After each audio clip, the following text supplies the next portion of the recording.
Badlands. Explain those Badlands. That's a hell of a name. Cheers, Badlanders. Ready to stuff your stockings with some new streetwear that'll really get the jimmies rustling? The holidays are here, and so is the new Rise Badlands collection, just in time to go walking in a winter wonderland. No matter where you're from, we're all Badlands natives with these brand new threads. Show up with the purtiest ugly sweater at the party with the Badlands Christmas collection. Or make your favorite Badlander buddy feel all warm and fuzzy with a variety of plush and Sherpa blankets to choose from. Plus, you can stack the classics under the tree, deck the halls with Devolution, rock around the Christmas tree with Rushmore, or have yourself a merry little clown world. Everything we do is custom made from scratch by the elves at our East Peoria, Illinois facility, who are all legal U.S. citizens. But the process takes time, so don't wait. Grab your gear today at badlandsmedia.tv/rise. Under the tree and over the target.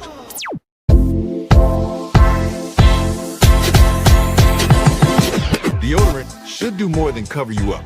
It should protect you all day long. Dude, the deodorant stick is legit. I like the mint one.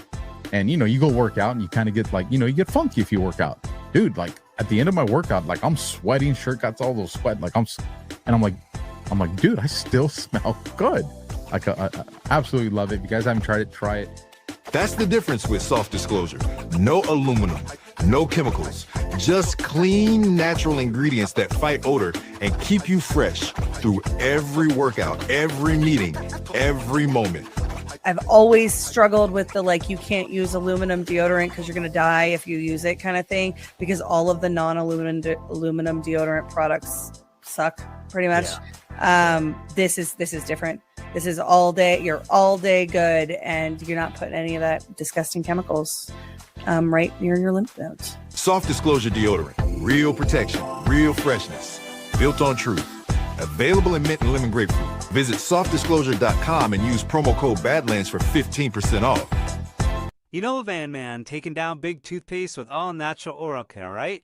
It's the perfect time to grab the dental care bundle to gift. Vanman's tooth powder is loaded with minerals like eggshells and bone, and combined with pulling oils and peppermint alum mouth rinse, it's truly the ultimate fluoride-free dental hygiene bundle that saves you 25% off individual prices. And the Van never stops. Introducing Vanman's new Pearl Eye Cream and Sweet Onion Shampoo. Head over to badlandsmedia.tv/Vanman and see what's new. That's badlandsmedia.tv/Vanman.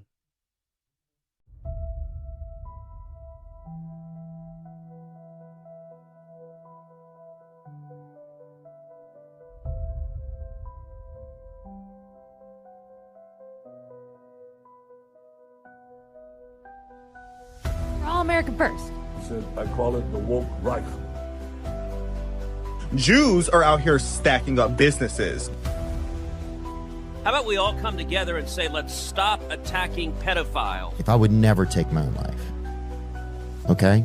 You hear that, Israel? I refuse to play the Democrats, Republicans game anymore. I stopped that a long fucking time ago.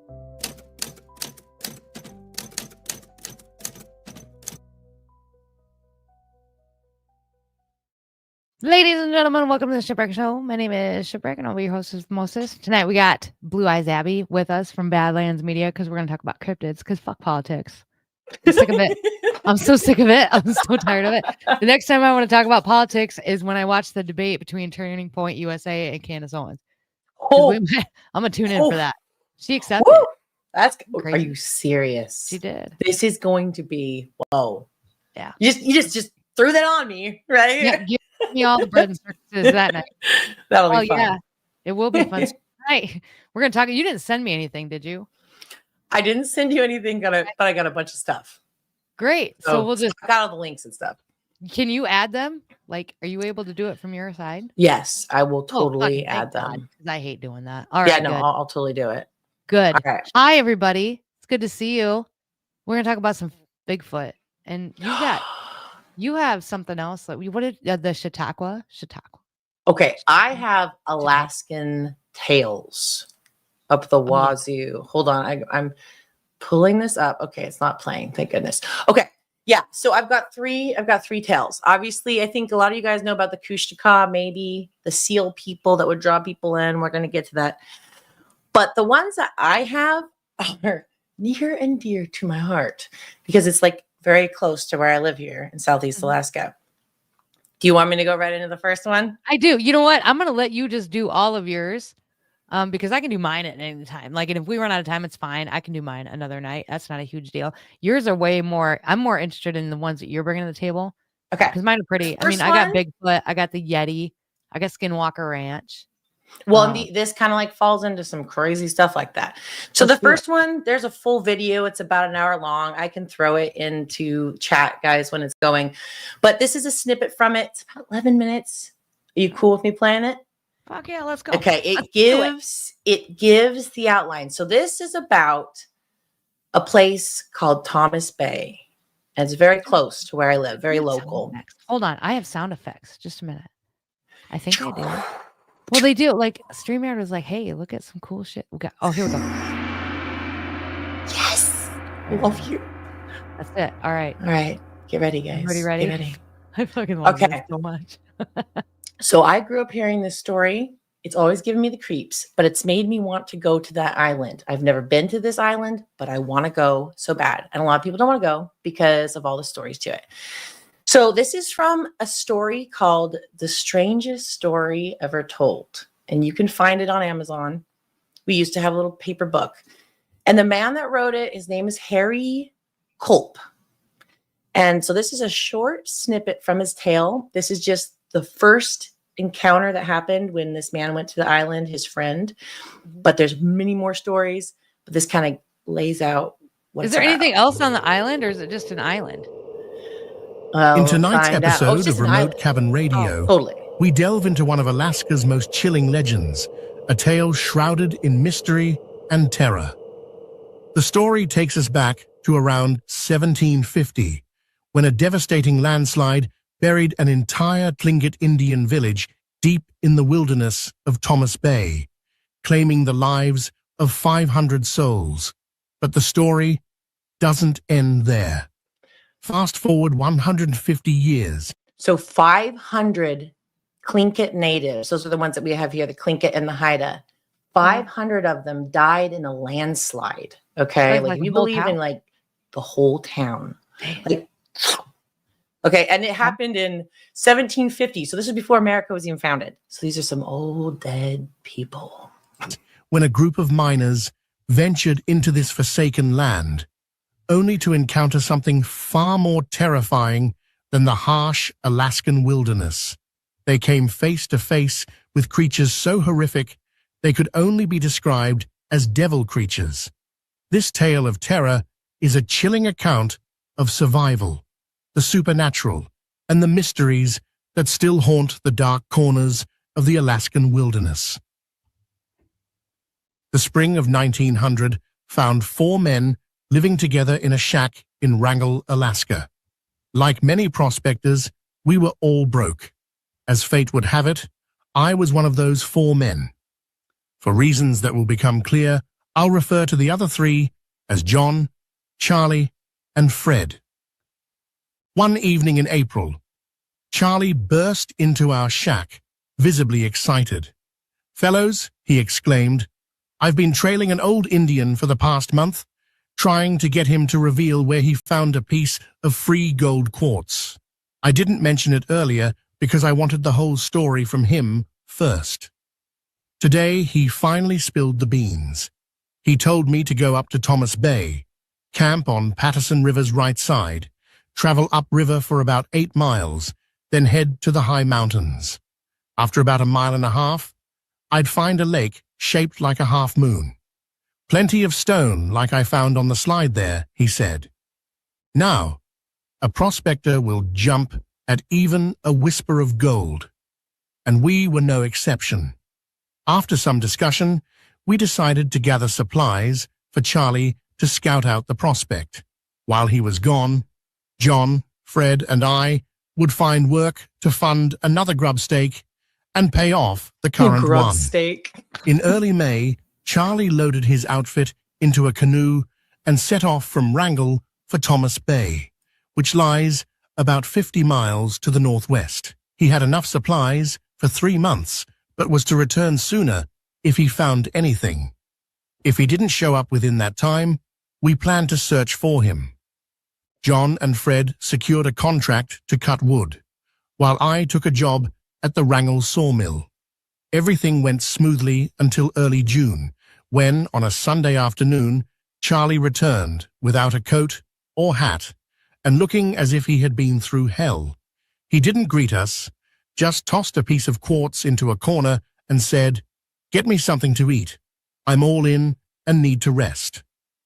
The poor fellow certainly looked exhausted, and after eating, he went straight to bed without a word about his trip. We inspected the piece of quartz he had thrown down. For prospectors, it was a beautiful sight, speckled with gold like a freckle-faced child. We were all quite excited, as you can imagine. That evening, we went down to the beach to bring up Charlie's outfit, as he had arrived with only the quartz in hand. But there wasn't anything in the canoe except the oars. We barely slept that night, but Charlie didn't stir once. It was a struggle to get him up for breakfast the next morning. When he finally did get up, he ate, borrowed a coat and hat, and left the house without answering a single question we threw at him. We were all too excited to work that day, so we sat around the shack, passing the quartz between us, eagerly awaiting Charlie's report. In the afternoon, he finally returned and said, "Fellows, the SS Drigo will be heading south early tomorrow. Can you lend me enough money for a ticket to Seattle? I'm through with Alaska and never want to see it again. I'll tell you about my trip to Thomas Bay and where I found that quartz, but my advice is to forget about it." Okay, so he's going to get into the story now. So that was their friend, Charlie. He came back from this long thing. I think it's funny that they skipped work to look at this. He left his hat and his coat, and then he just ate, and then he borrowed a hat and coat, and he left again. Yeah. And then he comes back, and then he's like, "Okay, I'll tell you what happened, but he's like, I want to leave Alaska permanently." So let's hear. Now this is where it gets crazy, guys. Okay. It will only bring you mental and physical pain. If we weren't partners, I wouldn't say a word about this trip. But if you promise never to mention my name in connection with what I'm about to tell you, I'll give you the full story. Judge for yourselves whether I'm sane. This is the most astounding thing you've ever heard, and it's beyond my reasoning. Don't ask any questions to prolong the story. I just want to leave Alaska and forget it if I can. I'll try to make it as plain as possible. Charlie's story. The first night after leaving Wrangell, I camped in Ideal Cove. The next night, I reached Muddy River and set up camp again. By the third night, I was on Ruth Island in Thomas Bay. The following day, I explored Patterson River, looking for a good campsite. I found one about a quarter mile from Tidewater on the right side, looking up the river. The next day, I moved my camp to this spot, set up my tent, unpacked my outfit, and left the canoe on the riverbank. I spent the following day cooking beans, cutting wood, and making the camp comfortable for a long stay. It started to rain that night and kept up for days. I lost track of time as each day blurred into the next. With nothing to read and nothing to do without getting soaked, I spent most of my time trying to sleep. The constant roar of the river and the wind through the timber was driving me mad. Finally, the weather broke and I got out. I spent several days trying to find the old Indians' Half Moon Lake, but couldn't locate it. I did find a lake about 2 miles from camp, shaped like the letter S. On the creek flowing from the lower end, I panned some decent colors, not enough to get excited about, but an indication of gold in the area. Talk about a dead country. There's no life there at all.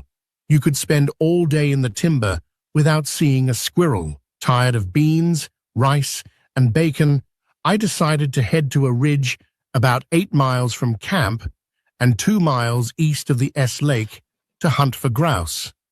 I had heard a few hooters up there when I was at the head of the lake. Hooters. I left early the next morning, which was a fine sunny day.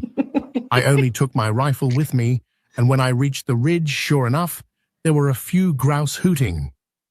I shot 2 and bagged another, which fell down the ridge about 100 yards before getting caught up.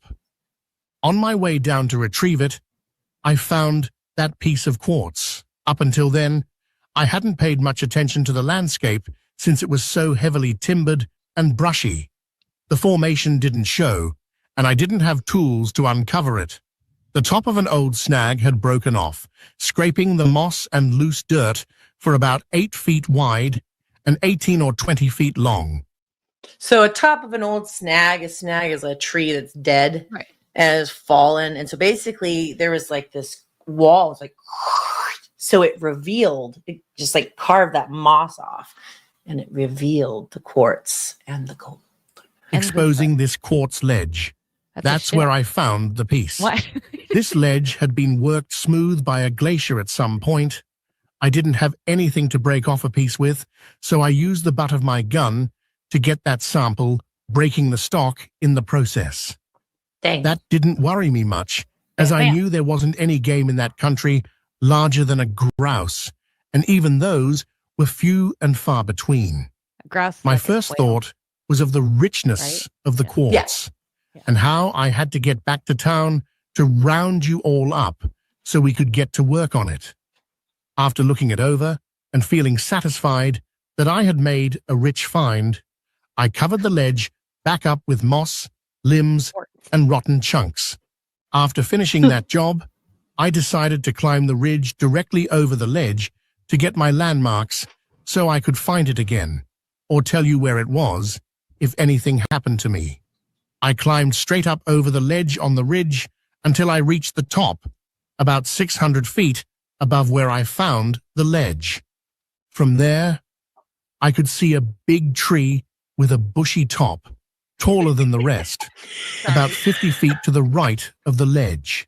Looking over the top of this tree, I could see out to Frederick Sound, Cape of the Straight Light, Vanderput Spit, and turning slightly to the left, I could see Sukhoi Islands and the mouth of Wrangell Narrows.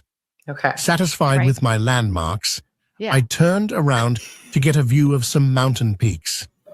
That's when I saw the Half Moon Lake the Indian had told me about, lying below me on the other side of the ridge from the ledge.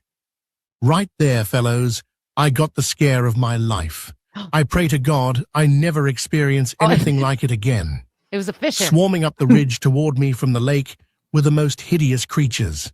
I can't call them anything but devils. They were neither men nor monkeys, yet looked like both. They were entirely sexless, their bodies covered with long, coarse hair, except where scabs and running sores had replaced it. Each one seemed to be reaching out for me, striving to be the first to get me. The air was filled with their cries, and the stench from their sores and bodies made me faint. I forgot my broken gun and tried to use it on the first ones, then threw it at them and ran. God, how I ran! I could feel their hot breath on my back, their long, claw-like fingers scraping my skin. The smell from their steaming, stinking bodies was nauseating. How did they stink? And the noises they made, yelling, screaming, breathing, drove me mad. You didn't know that? Reason left me. How I reached the canoe, or how I held on to that piece of quartz, is a mystery. When I came to, it was night, and I was lying in the bottom of my canoe, drifting between Thomas Bay and Sukhoi Island, cold, hungry, and desperate for a drink of water. But only to quench that thirst did I start for Wrangell, and here I am. You probably think I'm crazy or lying, but there's the quartz. Never let me hear the name of Thomas Bay again, and for God's sake, help me get away on that boat tomorrow. And with that, Charlie left our lives. Oh, you thought he died. So Charlie, So I was gonna say, with that, Charlie died. Like, oh, man. Charlie freaking left their lives. Now let me show you here. Okay. Y'all are getting really like. So here's Thomas Bay. By the way, we would go through here. So my dad was a commercial fisherman. So we go here all the way to Petersburg. There's other places. You around live here. like this Here. is like your area. So this is your monster. Yeah, it's our freaking. We have multiple monsters. I'm okay. So here's the bay, right? And then here's the half moon, right? And we know he said he could see, they say Wrangell. Anyways, Frederick Sound is right here. Okay. And he said he could see it. So I have told so many people, I'm like, guys, let's go on an adventure. Because the story is there's a lot of gold there. I'm talking a lot of gold. But the question is to you and everybody here, is it like the native spirits? Are they natives? Are they Bigfoot? Like, what do you said think? they stunk, right? Yeah. They stunk. But they were, and if they were hairy, they're probably like a Bigfoot or a Yeti. I Let's think see the if we can Yetis get are it more closer. prominent out near you. Yeah. I would go. I with mean, the look at Yeti. this place. It's so wooded. You could freaking anything could hide in here, man. Could. Yeah. All right. He got real descriptive, like very old timey softcore porn. Like I felt the nails raking down my back. Like, bro, it's the red room of pain in here. I think that sounds like a Yeti of some sort, maybe, which is like Bigfoot's cousin, only white. See, because even in cryptids, I mean, color matters, duh. So it does? it's Okay. the white, okay. yeah, the white Bigfoot. It's the black Bigfoots that cause all the crime. The white Bigfoots are fine. So it's probably, I'm just kidding. God, don't clip that. Don't clip that. Somebody's going to clip it. Don't clip that. That's terrible. Okay, guys, I put the full Lives link matter. in chat. You got to go listen to the full thing. I'm fucking sold on it. What happened then? He just left? Okay, so I You still got have the whole hour. I have a summary, okay? The Legend of Thomas Bay, right? I wanted a simplified story, right? So we heard Charlie's terrifying encounter, and the guy that wrote this book, let's see, what was his? It's Harry Culp. Harry Culp. Okay. So after that, dude, there were so many things. John and Fred's expedition. John and Fred use Charlie's camp. They endure rain, spot landmarks, but Fred goes mad. This is all in the book, by the way. Crawling Now, like a dog. this isn't a fictional book, right? This is like No, it's all real. So there's a bunch of people that went afterwards and they all had experiences as well. Yeah. And people went there thinking it might be uranium or stuff. Like people went there at Geiger counters thinking maybe they're getting like lead poisoning or something. I don't know. But that didn't really turn out. I feel like we could take a Gart out there. I would go. No. He's always like, you But can see, come to no, but I would go to that. I would go to that. I'd get the Commie Star license and I would go. Okay. So if send it to we him. might be able to. So my dad, he's like this crazy fisherman. He's just went all around these parts. The other story I'll tell you about in a little bit though is really close. It's called Devilfish Bay, and that's about a giant octopus. And he wants to go there. And I'm like, I don't know. Like, yes. What do you mean you don't know? That's content for dating, Abigail. Is it Abigail? Can I call you Abigail? No, yeah, you totally can. I love it. I totally love it. I'll come. We'll go. I don't know, dude, though. It could be scary. So anyone else that went there afterwards, they talk about their boat rocking in the middle of the night when it wasn't current or wind. There's all this crazy stuff. And they say, isn't there whales in that sound too? Oh, yeah. Well, there's all kinds of bumping it. Unless it's like the giant squid. They found actual proof of the giant squid. It could be a giant squid. Yeah. I mean, I like how positive you are. That's great. We need somebody it. like you on the expedition. You'll keep I would the come. hopes up. I would not get scared at all, probably either. I would be like, take me, because I'm fucking fed up. Take me.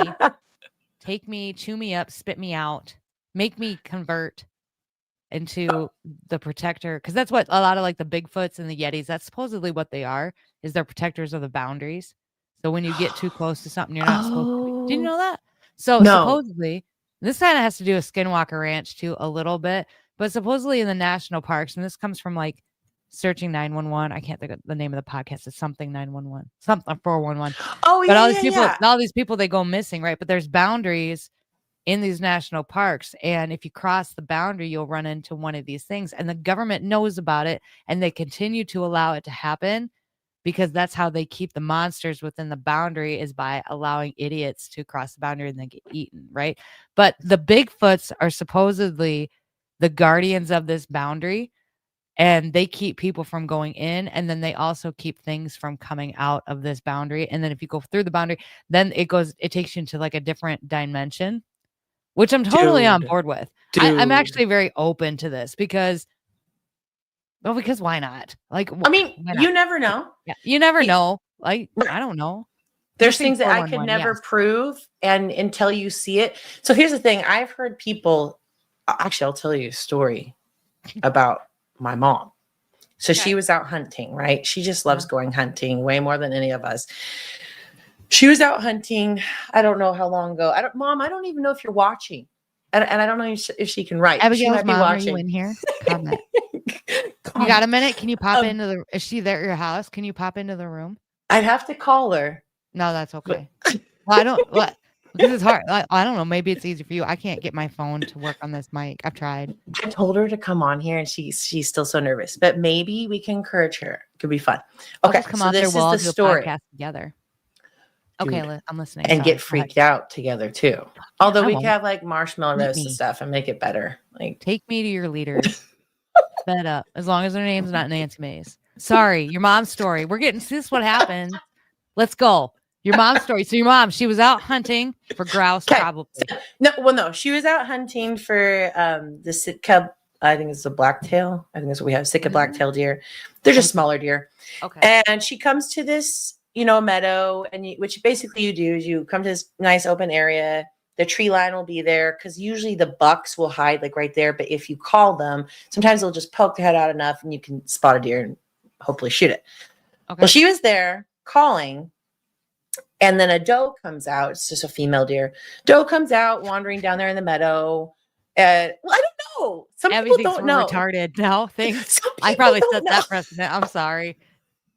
Doe's a deer, a female deer. Ray, a drop of golden sun. Me. So she's hunting not grouse. She's hunting black-tailed deer. Okay. She's hiding in the bush. So she's calling, right? Oh, no, she's not hiding. Okay. Well, she kind of is. Okay. And the doe comes out, not a buck. She's like, okay, I'm just going to wait a little longer.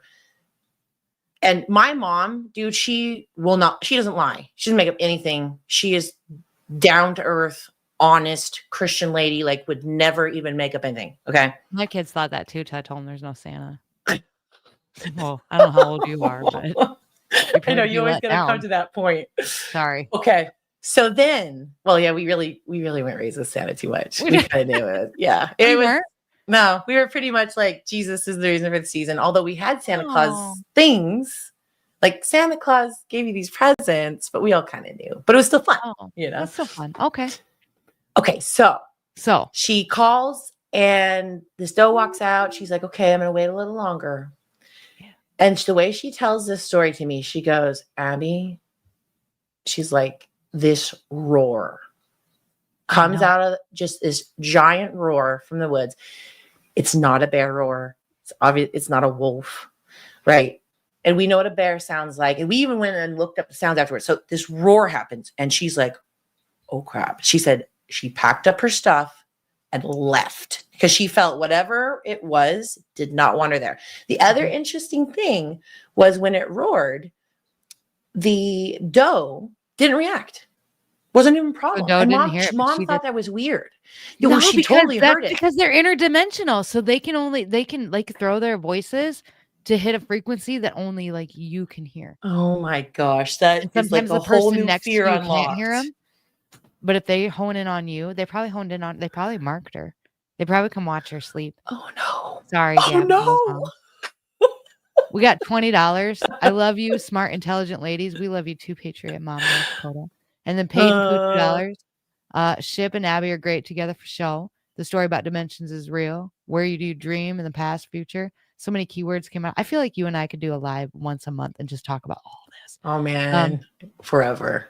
So did she ever? So you looked up all the sounds? Did she ever get one that's like the closest sounding one that she could find was a lion? But we don't have no freaking lions here. No, we don't have mountain lions here. We have nothing here like that. We have mountain. No, we only have wolf and black bear. So I don't know what that was, and she still tells it to this day. Like it. What's that? The death. That's an Alaskan thing. I don't know it. Was it death whistle? Oh my god. Okay, hold on. Hold on. The death whistle. Do I want to know what so the death whistle? The death. I think it comes from Native American Alaska, like Native Americans out of Alaska, like their. Yeah, here it is. They would create these whistles when they were going into battle, and to kind of scare their opponents. And we're gonna share screen, and we're gonna share the screen to scare their opponents. Wait, who was it? Natives? Death whistle sound from the Aztecs. Oh gosh. Initially, this skull-shaped ceramic was mistaken for a simple ornament, but in 1999, someone blew into it, and a terrifying cry rang out. Design forces air through in a chaotic way, producing a scream-like sound. The tone is so disturbing and intense, it can trigger panic and fear on its own. Oh my lord! Does it just keep going? Oh my goodness! I mean, it could. Let me hear it. Come on! Oh, she got her neighbor out there. Look at him. He don't know what's going on. Man, just buying his business. She's about to scare the jeans right off him. Oh, that was terrible. Oh, yeah, that's what it sounds like. We should have continued that. Here is the death whistle sound from the Aztecs. Initially, this skull-shaped ceramic was mistaken for a simple ornament, but in 1999, someone blew into it, and a terrifying cry rang out. Its acoustic design forces air through in a chaotic way, producing a scream-like sound. The tone is so disturbing and intense, it can trigger panic and fear on its. So what it is, so they created them. They used to make them out of bones, like the bones of birds, specifically because the birds had the long beaks, and it was the Aztecs. They are not in Alaska. Okay. So, but they would make them out of birds specifically because the birds had the long beaks, and then they would blow on them when they were riding into battle. And what it would do is throw their opponent off and like scare them really bad, so that it would give them freak me the frick out. Like I'd be ready, right? I'd be ready to fight him, and all of a sudden you'd hear that, and you'd be like, "Oh my god, I got logs in my pants. I gotta go home." So I'll come out to Alaska. We can go Yeti hunting, as long as you don't blow that damn thing. I'll jump off a boat. Oh my gosh, bye, dude. I would love to do it. I've wanted to actually go out there, and my family can vouch that I've mentioned about it many times. Okay, so while we're on the topic, do you want me to talk about the one that's right next to it? I want you to do whatever feels natural. This is your show. I'm just hosting it at this point. It's perfectly fine with me. I've been kind of sick. Like I was sick all week last week, and I'm still feeling kind of yuck. I know, it's ridiculous. You get old, and it just takes forever to get over things. So I was here for this. Vitamin C, this Columbus kind of stuff. Okay, so I watched a video today where Columbus was like on to the Jews, apparently, and then no way. Killed. Yeah, fucking Instagram is just feeding me interesting anti-Jew propaganda. I'm like, wow. Oh, actually, hold on before we do this. Holding on. Okay, so this is my dad's legendary chart book. Okay. And he would read us creepy stories from it because it's got stories. Okay. So right here, this, and I'll pull it up, right? That's why I took a picture so I don't have to do that. Okay. Yeah. So this is about Devilfish Bay, and it's not too far from where we were just looking at the other place. So it says an old Indian story tells us of a gigantic devilfish which appeared in Devilfish Bay. It rose up out of the water and swept an entire village into the sea.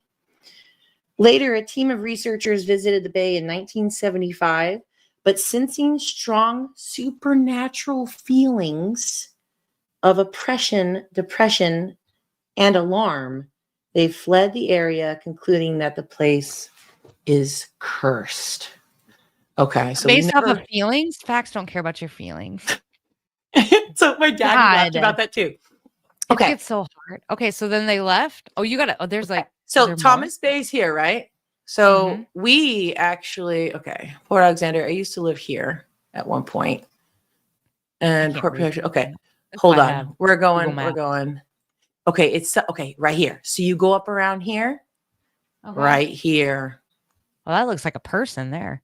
They call it 3 Mile Arm, but it's also Devilfish Bay. So the Okay. story is this. There are pictures? I don't have pictures. I'm gonna look. I'm Okay. listening. The Okay. primary legend passed down through generations of the Tlingit people dates to around 1600 CE. It tells of a thriving seasonal village at the head of Devilfish Bay, where Tlingit families from the Dog Salmon clan gathered each spring to harvest salmon from the abundant runs. The village was a hub of clan life, with longhouses, fish traps, and petroglyphs etched into nearby cliffs depicting clan crests and daily rituals. I think you could still see those. Okay. One fateful night, a colossal octopus, described as larger than any known giant Pacific octopus, with tentacles spanning the width of the bay, because this is what they say, and this is huge. I'm talking like freaking Godzilla going on, emerged from the depths. In a surge of rage, possibly provoked by overfishing or a spiritual imbalance, it unleashed its tentacles, wrapping around homes and dragging villagers into the sea. Like the whole ass houses? Whole houses. We're talking like, I'm talking huge. This thing would be huge. Okay. And its ink clouded the water black as it pulled the entire community under in a single terrifying assault. Only a handful survived, fleeing to nearby islands, and the village vanished overnight, leaving behind only lone fish traps, a small clearing, and a haunting rock carvings that locals interpret as warnings or memorials. Okay. So grew up with my dad telling us that story. Maybe and we did would he literally just say that go story so by you wouldn't it. go swim in the dangerous bay? Right. But then That's I what was a lot of- talking to him this morning. I was telling him I was coming on the show with you. Yeah. That's why I have this book. He's like, oh, yeah, well, actually, there's these stories. I'm like, oh, yeah, I remember these stories. Scary. Well, like the giant squid is a legit thing. Mm-hmm. They have a giant Pacific octopus, but the giant squid, because that used to be a conspiracy as well. And what they did, they figured it out because these whales would wash up on shore and beach themselves, and they would have ginormous like bites taken out of them, like these huge, like the biggest, mammal in the world. Oh, They have these gosh. huge bites taken out of its side, and they said it was from the giant squid. And then I guess they found one. I don't know. They found a dead Yeah. one. Well, Yeah. they also on the sperm whales have seen the sucker marks Yeah, the that are sucker- left. Yeah. And then they take that, right, with math, whatever, and they're like, Yeah. project how big it would be. The math. These frickers are like 150, 200 feet. I don't even know. Like, Yeah, they're massive. They like take down a ship massive. yeah, it's so scary. Like when you're out in the ocean, there's always that thought, like, something can just eat me. I remember as a kid thinking that, like, oh, a whale could just, not really. Yeah, like, what would even something huge, happen? Like if you got swallowed by a whale, would you just? I don't know. Pray to God. I don't know because it's so big. Like would you just float around until you hit the acid part of the stomach? Oh gosh, I would hate that. That'd be a bad day. That'd be a bad way to go. Like just burn me alive then at that point. Yeah, dude. And my husband's got an innate fear of like the ocean. Like I'm always like, we should go on a cruise. Like we should go, go on a cruise. Like the EBT people do. And he's always just kind of been like, yeah, maybe. He doesn't get real. I'm like, he's like, no, I don't. He doesn't like the big vastness of like the nothing. Yes. And he's like, what if it goes down and what's going to happen? And I'm like, well, we're going to drown. I mean, that's unfortunate. We've definitely been in the vastness of the nothing. Like, I know that feeling. It's kind of interesting. It's like, oh yeah, I could die. But then it's also like, oh, well, this is living. I don't know how to describe it. Yeah. But like, it makes you feel really alive. Like being in a position like where you could die, but you're alive is freeing. It's kind of like mountain biking down a big mountain or, That's crazy. Have you done that? No. No. It takes everything I have to get on a damn plane. No. No. I think the scariest thing I've ever done is I don't even know. I guess I can't even remember the last time I did something like that I was super scared about. Did you climb a tree and then you couldn't get down? No, I've always been able to get down. Fire is probably my biggest fear. Like Yeah. I'm afraid of fire. I'm afraid of my house starting on fire in the middle of the night. Bro, fire legit. And it's interesting. I love, dude, I should do a whole thing on your zodiac sign stuff. Oh, Okay, no. you have fire behind you, right? Yeah, no, So it yeah. means you have your I come from a fear. fire planet. Like Right, but a think about fire- this. that's where You my have soul your comes from. fear right with you. So it's almost like I have control of it. You know what I mean? It's like a interesting thing. I like it. It is. I was probably like a witch in another life. I was probably burned at the stake. That would make sense. All of us probably were. We were those witches. Oh gosh. So Boat says if I leave for Alaska now, I can be there by spring. No, I'm busy. We wouldn't want to go out there right now because it's like the cold, rainy season, whatever. Yeah, it's So like that here. I got Alaska here at my front door. We probably got more snow than you do. Maybe. We got like a foot of snow last week. I have no snow. I wish we did. You have no snow? Not right now. Oh, We should. Okay, do you want to see the last one? Now, this is just literally from TikTok. Oh my but I God, had what to is grab it that? because See, it that's what I was- got in my repertoire. I got had videos like to this. share it because it was scary. Like, Okay. What the frick's happening? Hold on, my stupid highlighter. I don't know where you Sorry. got that picture of Mitch McConnell, but we should probably take it down. They're all fucking lizard people. My name is Urban. I am Oh a my God. Kushtaka. We live in southeast Alaska where 1 out of every 200 people mysteriously go missing. Okay. And almost every local fisherman has a story of an encounter with us. The Tlingit people have been telling our story for generations. We are shapeshifters with evil purpose to trap our victims' souls and prevent them from reincarnating. We do this in many ways. In some cases, we find lost travelers and offer them help, but lead them deeper into the woods to tear them apart. Other Bastard! times, we hide in groups and lure our victims away from safety into deep waters at night by imitating crying babies or women. More often than not, they will come to the rescue, but once they get close, we drag them underneath the water and turn them into one of us. And this is the reason why. Okay. No, you will not, sir. I hear that Grew up crying with baby. that I'm like, one, no, too. the Appalachia's got rules about that. You're not supposed to go towards the crying baby. You're supposed to just shut your door like a cold-hearted bitch that you are. Sorry, baby. Not tonight, Skinwalker. It's probably a bird. Probably our to Joanne in here, just being the practical one of the whole group. Yes. Okay. So here's you the have thing, those man. in Alaska? Yes. And get in it, that Rick. video, they make them look weird. If you look up a Kushtaka, they look like a seal person or an otter person. And so that's what we always were told. Like, basically, if you hear this crying baby or whatever, this to lure you in, and then they drag you in the water and drown you and then steal your soul. Dude, it's way worse than dying. Did you hear that? They're like, it's so we can take You don't your die, soul. your soul. They capture your, that's what like a skinwalker does too. Supposedly, the skinwalker, it doesn't like consume you, it turns you into another version of itself, and your Oh, soul is trapped there. gosh. Like, what a way to go. Dude, tell me about No. Skinwalker. Well, that's That's what they do. Like skinwalkers are they're like old native legend. I don't remember. There's a lot of different tribes talk about skinwalkers, and they call them all kinds of different things. But they turn into they're usually healers from a native descent, and they get greedy and they want to like have eternal life, and they want and so they do all these spells and stuff on themselves.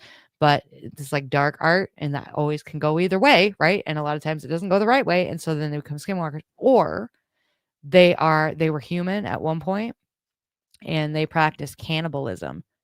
And because they practice cannibalism during the hard, cold, harsh winters, then they turn into skinwalkers, and then they're doomed to wander the forest looking for, more people to eat.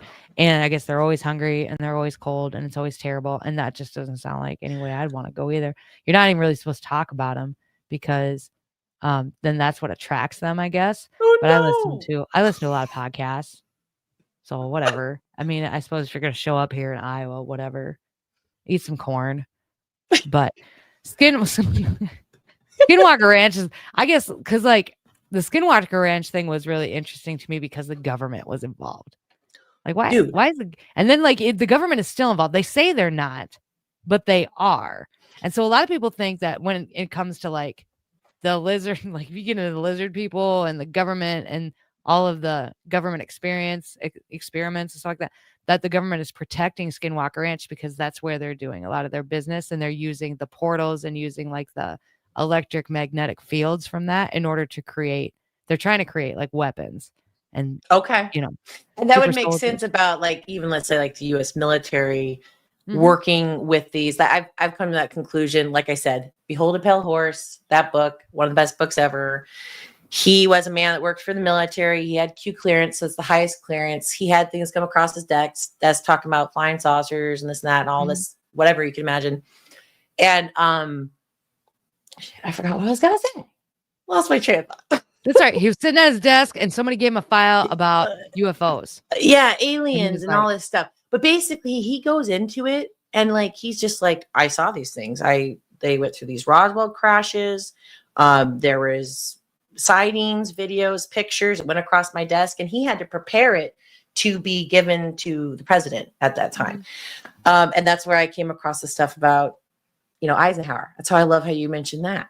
Oh, yeah, that's one of my favorite stories. Oh, now I remember what I was going to say. Yeah. He basically says that a lot of the governments that were in on this that are hiding, okay, I don't know if you know about Stargates or believe in Stargates. I believe there's 2 Stargates. I believe they're real. And I believe that we have one and Russia has one.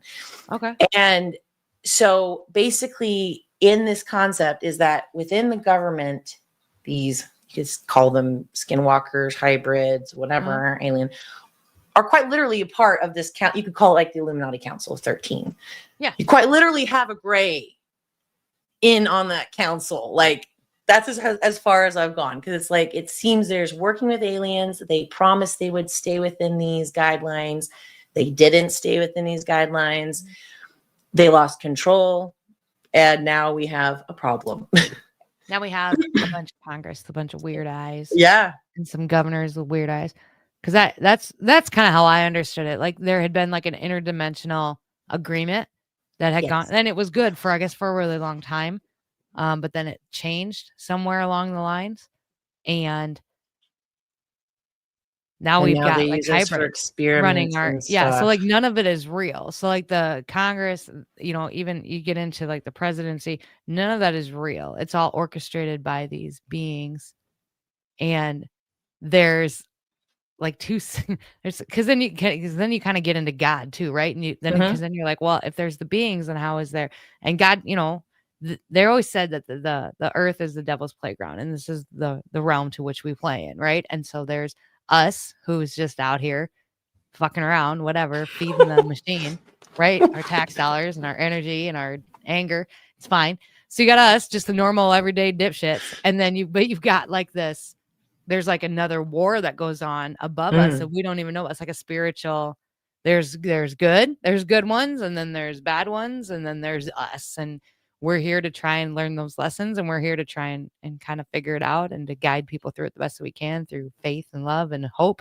But if they go to the other side, you know, and they get into the dark stuff, then they become, you know, it's like this war, and that the beings, they're the ones that kind of orchestrate the whole thing. It's so true, dude. I felt about this. Like, I don't know about like demonic possession per se. Like it probably definitely happens, but even just like the presence of like a dark being or dark influence that a person just starts letting in, whatever. Maybe they start hearing voices, maybe whatever. Like, I definitely think that's for real. And also, yeah, with the light side as well. Yeah, I think the government can control it too, to a certain extent.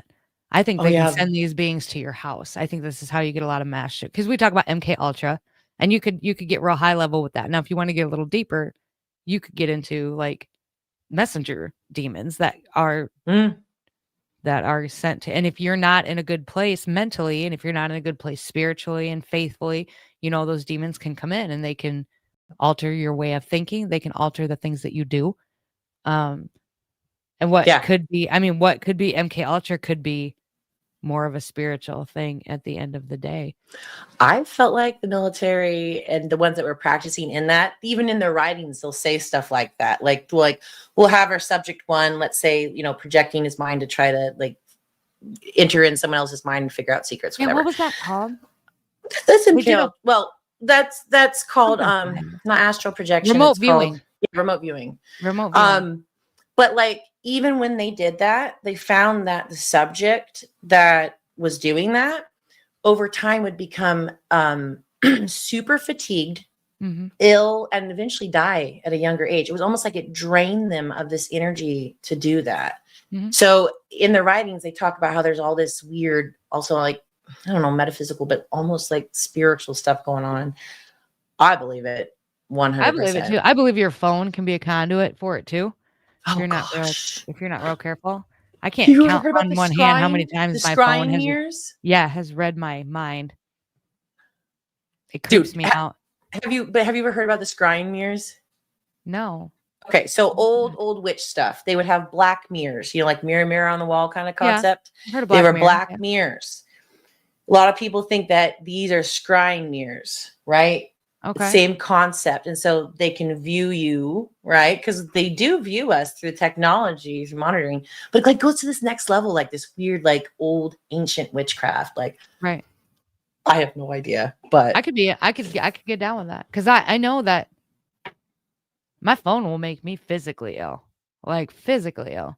If I'm on it too much or for too long at one period of time, I physically will not feel well. Or if I'm like holding it, or it just, I don't know. They can reach through your phone. They can read your mind through your phone. I know they can do that. I have thought of things, just thought of them. I didn't look them up. I didn't order. I didn't talk about it. And I will get it. And TikTok is the fucking worst. I will get a TikTok shop ad for it. Yeah. TikTok's the fucking worst. I'm this close to dipping, because it kind of starting to freak me out a little bit. TikTok's they were above and beyond the curve. China was above and beyond the curve with that app.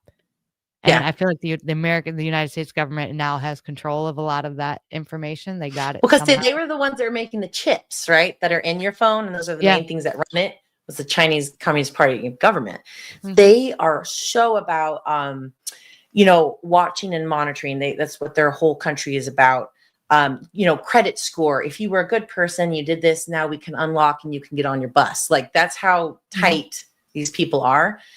So as far as, like without having an actual implant or a band around your head, I have a video of a lady admitting it. I don't know where, it's somewhere on my computer. She was at the World Economic Forum. It was 2023.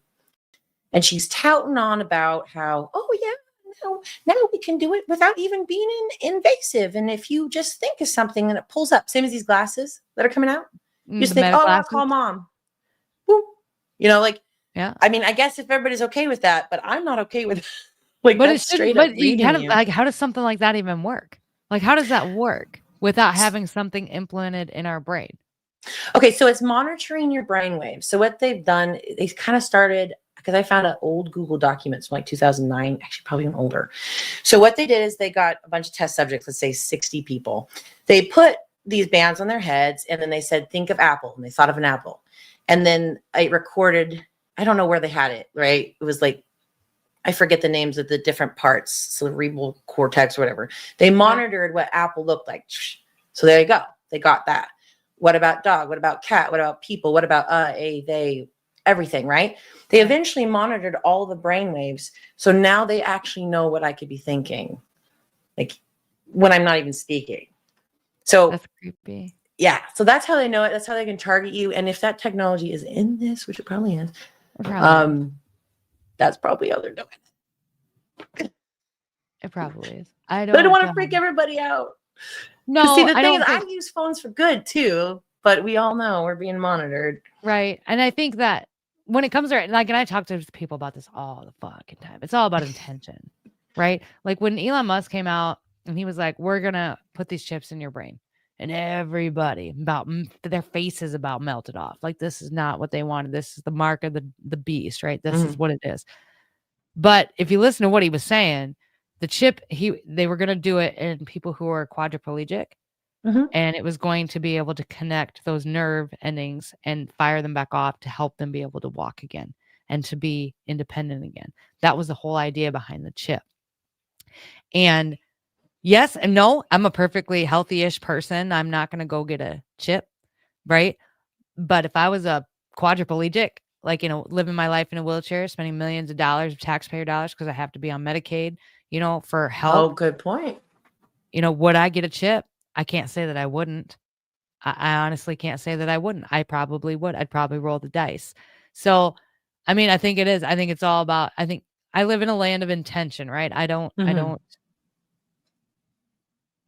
believe if you want evil in and you do things to coerce the evil into you, it will happen.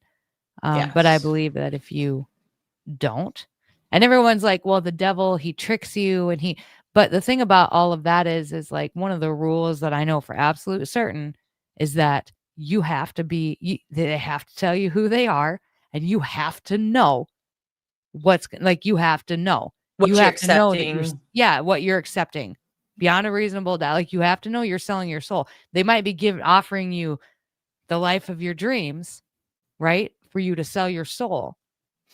But you have to know that you're selling your soul. And I don't do that. So I'm just going to keep my soul. I love that. I know. But no, I agree with that 100% though. Yeah. And it's funny because you do see all the Hollywood actors, they'll say it at one point or another. They're like, I sold my soul. That's how I got famous. Yeah. They say it all the time. You're like, wait a minute. I've gathered enough to go, oh, I think it's a thing you got to do to be an Hollywood. I think you actually did it. But I think you can get it back because your soul isn't yours to keep. Right? It isn't yours. Amen. I do agree. I think you can get it back, but I think it takes a lot of work. And I think that's why you see some of these celebrities who were super famous and got really dark and then come out and they get, they get baptized and they go to church and they pray and they start podcasts and they talk about prayer and they talk about the Bible. And that's them paying their penance for what they did. Right. So I think you can always get it back. Constantine. Yeah. Movie. I love that movie. That movie. That's a great movie. I'm kind of here I know this got really spiritual and less cryptids, but I guess it's kind of the same thing. Yeah, no, it's cryptids good. is a spiritual aspect to it as well. Yeah. I don't know. I 100% feel that way. So I went through a crazy change, in 2012. I probably told you that.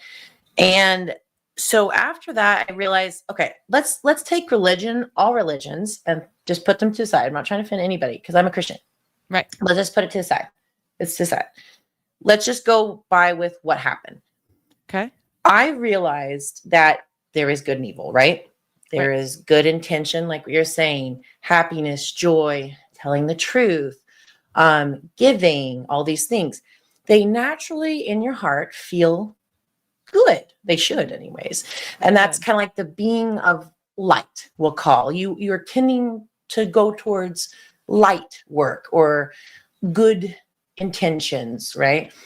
You could also decide to go, I like stealing and I like lying and I don't mind hurting this dog. And maybe eventually they murder, right? And they're okay with that. They actually want to do that. Mm-hmm. They are gravitating towards darkness or whatever you want to call it. Sin. You can call it whatever you want, right? So I believe and we'll bring the religion back, but I believe and it says it in the Bible, your heart, out of your heart will come out who you are. So you can't hide your intentions. It will come out of you, how you speak, how you act. So you can kind of tell right away who's somebody that's following light as opposed to someone who's following darkness. Now, that being said, I do believe in Christianity because of this one concept of sacrifice. This kind of has to go with math and stuff. Mm-hmm. I'm not a math person, but I understand evening out things. So we have the knowledge of good and evil, right? Mm-hmm. The snake told us or whatever you want to believe, but we can agree we know good and we know bad. If you want to go to quote heaven, there is no evil there, right? And if you brought it, then it wouldn't be heaven. Right. So you have to drop the evil off, right? How could I unknow evil? I can't unknow it. I know it. I feel it. But if I believe that the creator, whoever the creator is, what you gotta believe, gave me away and said, you know what? I will take your knowledge of evil. I will take that for you. And when we go before the court of the universe, per se, right? They'll say, you know what? Because I am a perfect being, because I believe this is, God's son, part of God. He takes that for you. So now you can go. Now, I don't know if you remember sin if you die. I have no idea. I don't know if you remember previous lives. I have no idea. But I like that concept. Mm-hmm. And so that's why I really gravitate towards the concept of Jesus, because Jesus, by the way, everything he says is like legit. Yeah. Like, yeah, he's got some good stuff out there. Yeah. For real. So that's kind of where I gravitate. And so like when I see these things, like, you know, we talk about liberals and stuff, like they literally are serving darkness. They're doing some of them are things. Yeah. And they know, but that's the thing, they know it. Like they made a choice. And I feel this way about a lot of influencers, even the ones on the right. Even like looking at, and I don't know if we got any Shapiro fans in here. If we do, I'm sorry. But like I caught a video of Ben Shapiro tonight. I'm like, man, that dude ain't human anymore. Like he's just not human anymore. You know, Randy Fine. All of them that were celebrating, you know, the war that was, whether that's true or not, whether that's psyops or not. If you come out and you celebrate the death of children, doesn't matter if it's children, your enemy or children, or you're for their kids. You're not human anymore. And that's why I do not feel like a lot of these people are human. They're either, I don't know that they're NPCs or if they're agitators. Ben Shapiro is not human. He's just. I could follow along the line of him being something, because check this out. Just a little personal experience happened to me. On X, I had done quite a bit of posts and they were going viral and it was great, right? Cool, yeah, I'm getting some posts going viral. It's awesome. I couldn't help it. I was just like, okay, it's kind of weird that Ben Shapiro's last guest on Charlie Kirk's show. Sorry, guys, I'm not trying to do anything. I'm just saying the facts. Yeah, we are. Last guest.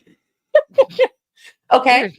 We talked about it backstage. I post it and I just say, kind of interesting. I wonder if Charlie crossed the line, because you see Ben's face when he says something about Israel. Ben goes, You could tell he's so agitated when Charlie said it. A year ago. So I write all that out, right? Right. This goes viral. Still to this day goes viral. But you want to know what happened? My account is insanely shadow banned now. I get a few people liking things. I've got like, what, 27 followers? It doesn't make sense. It doesn't make sense. And I remember it happened the day I posted that. So somebody didn't like that. That's what I don't. Yeah, I could get into that. I could get into that all fucking day. I'm running into that problem right now on TikTok. Like, and X, somebody in my comments is like, I haven't seen you on the Fire You page for weeks. So I'm like, I don't know what to tell you. I just post and I don't even try to think about it anymore, because you'll drive yourself crazy trying to figure it out. Yeah. So I just post what I feel and post what I think, and then the right people will eventually see it. If you really want to talk some shit about Shapiro and Israel, go to Instagram. Like, oh, like when did that change? Because so there, I don't like. We had a team meeting about social media for Badlands, because they're gonna start posting more social media content. They don't do that a lot right now. They're gonna start doing that more. And we talked a little bit about the algorithm, like the X algorithm is changing, and Grok is kind of taking it over, and they're gonna be analyzing your posts. And I fought so much with TikTok and as soon as I felt like I got it figured out, it would change. And they do it on purpose because that keeps people from being able to scam it. I do understand why there's so much secrecy around the algorithm and how it works, because if you figure it out, it gets real easy to scam it. And I guess make a boatload of money off scamming the algorithm. So I kind of understand it, but on the other end, it's like, well, like what you just said, you post about a certain thing and it shadow bans you for 30 days, you know, and it's straight like up 60 days like it or was whatever. like you can even you look and see the analytics. It was like anytime I post anything remotely, like anytime I posted about Iowa cancer rates on X, they really didn't go anywhere. And I thought that was super interesting. The pesticides. I was like, you sons of bitches, we're all dying. I need to tell people. I need to get on my horse, and the British are coming. Like, fucking give me my horse. But they didn't. And I was like, well, I guess we're all just going to die then. But it's all because of the algorithm. Dude, I Thanks know. a lot. Like, literally, they spray the skies all day long. I think about this all the time. I'm like, we all know what's going on. Yeah, we all know what's going on. We just don't know what to do about it.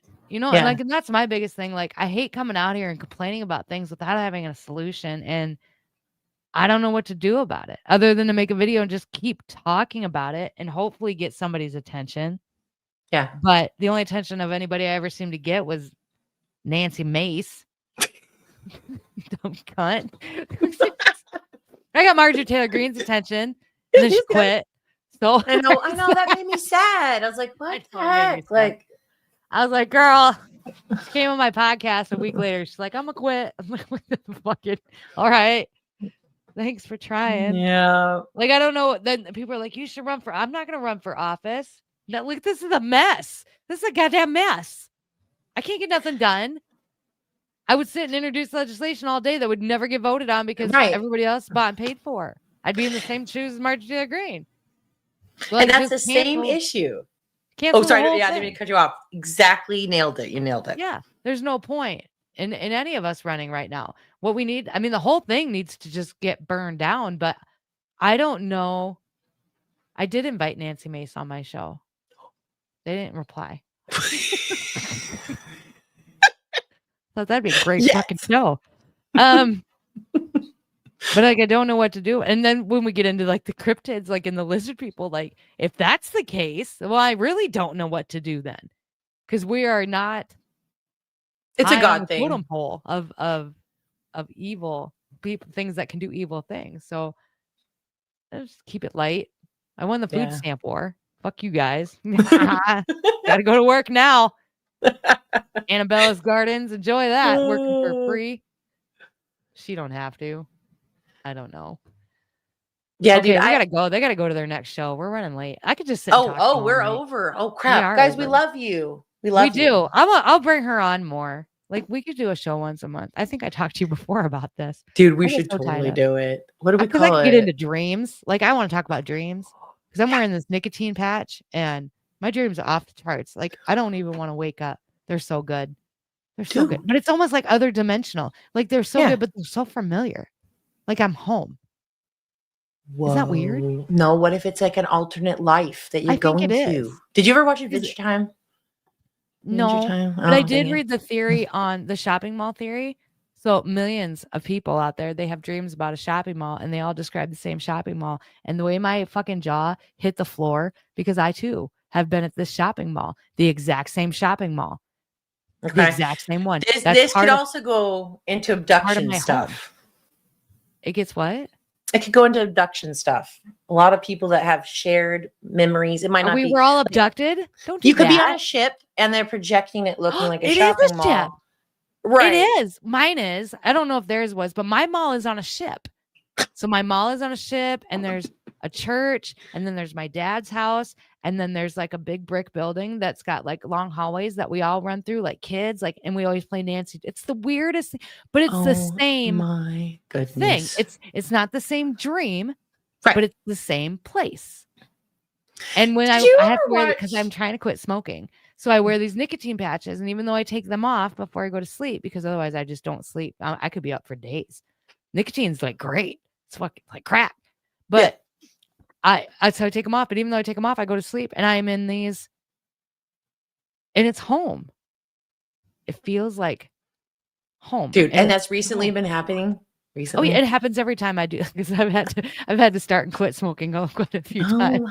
Every time I'm going through a stressful period. I've noticed it happens then too a lot. Like if I'm going through something super stressful, I'll start having these really like dreams. These like it's so okay. Weird. I gotta come back on. We gotta talk about dreams / possibly. I don't want to freak you out, but abduction stuff. You ever looked into that? I have.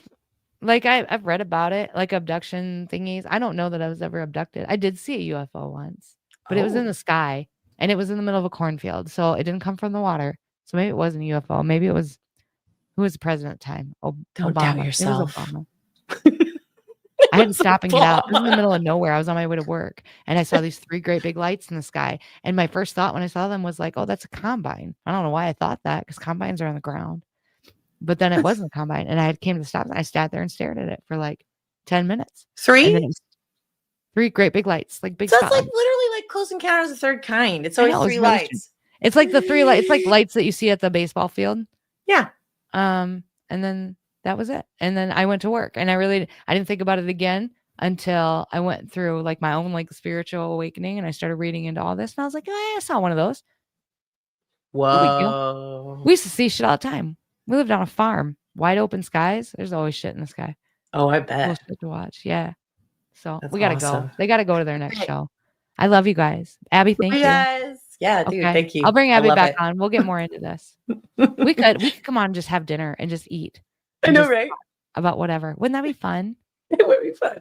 It would be fun. Okay. All right. We love you guys. I'll see you next Hey. week. Keep it moving. Take it easy. Tell your mom I says hi and watch out for deer. Bye, guys. Tonight we're making what? Today for homemade.